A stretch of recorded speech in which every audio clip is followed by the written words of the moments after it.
La défense des plages des côtes de la Manche et de la mer du Nord est un point essentiel dans la conception de la fortification du mur de l'Atlantique. Les obstacles devaient rendre presque impossible l'accostage à marée haute et ainsi obliger le débarquement à marée basse et la traversée de la plage sous les tirs allemands. Situés en avant des bunkers de la défense côtière, de très nombreux obstacles de plage ont été positionnés le long du mur de l'Atlantique, surtout à partir de 1942, afin d'empêcher un débarquement allié qui devenait de plus en plus probable. Il en existe plusieurs types positionnés en plusieurs vagues, afin d'arrêter successivement les barges de débarquement, les chars, les véhicules et les hommes de troupe. Certains obstacles ont été conçus et fabriqués avant la guerre, et d'autres ont été improvisés par les troupes chargées de défendre les côtes. Pieux d'arrêt en bois surmontés de mines, de lames d'acier ou de charges de démolition, portes belges, mines castrantes, tétraèdres en béton et en métal, hérissons tchèques, pyramides en béton, dents de dragon, rails curtoirs, chevaux de frise, tétrapodes, murs et fossés anti-chars, le tout relié par des kilomètres de fils de fer barbelés. À la fin de l'année 1943, le général Erwin Rommel, qui vient d'être nommé inspecteur général de défense côtière, effectue une inspection des défenses du mur de l'Atlantique du Danemark vers la France. Il constate qu'il n'y a pas suffisamment de mines et d'obstacles sur les plages et décide au début de l'année 1944 de renforcer la côte en multipliant les obstacles de toutes sortes dans les mois qui précédèrent le jour J. Afin de mettre hors d'usage ou d'endommager les péniches de débarquements alliés, les Allemands utilisèrent des engins explosifs à bascule. Ces obstacles de plage qui devaient entraver une invasion amphibie prirent le surnom de mines casse-noix de par leur similitude avec les casse-noix à levier. La mine casse-noix à bascule est un petit obstacle de construction très simple qui consiste en un cube de béton dans lequel est inséré un rail métallique placé en biais, complété à l'arrière par une mine anti-char, un obus ou une charge explosive.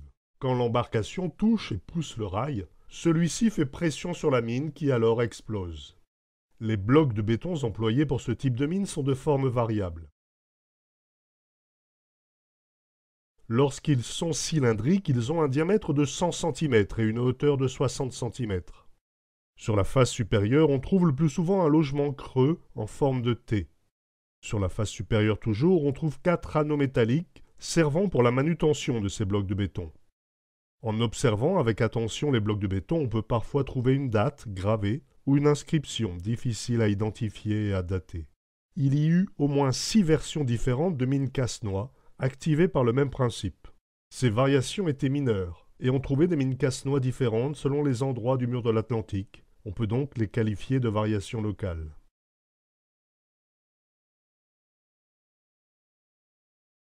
Le bloc de béton des mines casse-noix pouvait avoir des formes variables et contenir une ou plusieurs mines anti-chars.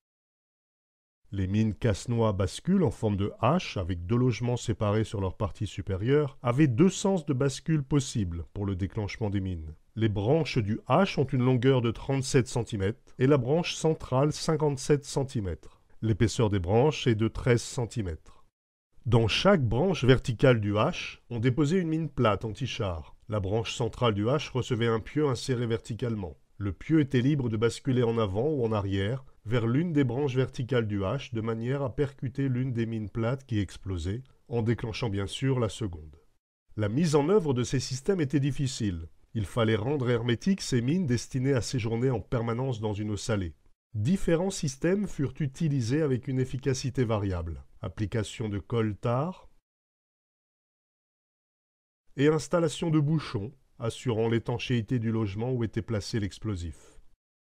Des variations de ces mines à bascule ont été utilisées, comme par exemple ces systèmes sur rail sans bloc de béton, où on pouvait placer 6 mines anti-chars. Les Allemands utilisèrent très souvent le système D dans leur réalisation de défense de plage. Parmi les autres types de Nussknacker-mines conçus et utilisés, les Allemands utilisèrent des systèmes où une courte poutre en acier ou en bois déclenchait une mine ou un obus d'artillerie attaché à la base. Ils étaient placés de telle sorte que lorsque la poutre était déplacée, l'explosion se produisait.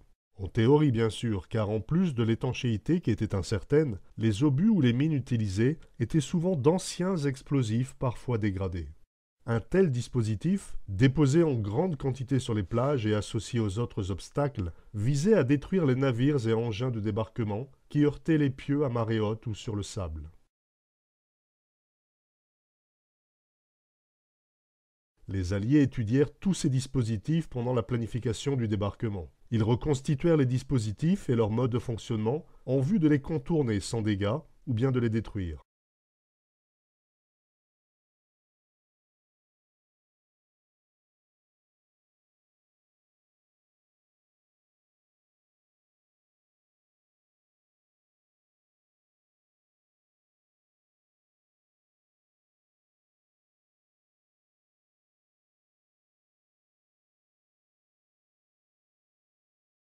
L'activation des mines casse-noix à bascule se faisait avec une poutre en acier faisant office de levier. Lorsqu'un engin le heurtait, une pression était appliquée sur le détonateur de la mine, faisant exploser la charge.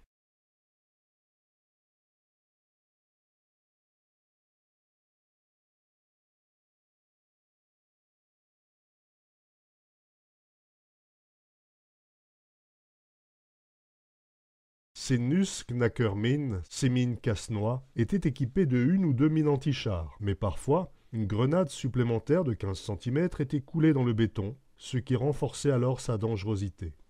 On trouve encore parfois des blocs de béton sur les plages du mur de l'Atlantique. Attention, danger, car même s'il n'y a plus de mines dedans visibles, la possibilité, même faible, d'un explosif à l'intérieur du béton doit dissuader quiconque de vouloir manipuler ce bloc. Laissez faire les démineurs.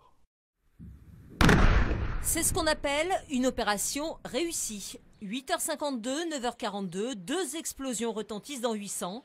Le bloc de défense allemand de la Deuxième Guerre mondiale retrouvé il y a quelques semaines sur la plage est neutralisé par les plongeurs démineurs de la Marine nationale.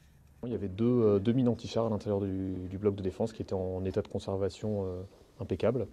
Donc on a procédé à leur destruction après avoir traité le bloc.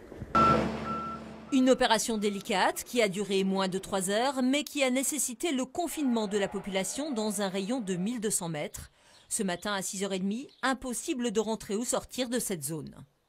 Et de nombreux vestiges de la guerre risquent encore de refaire surface au gré des marées. 2, 1, mise à feu.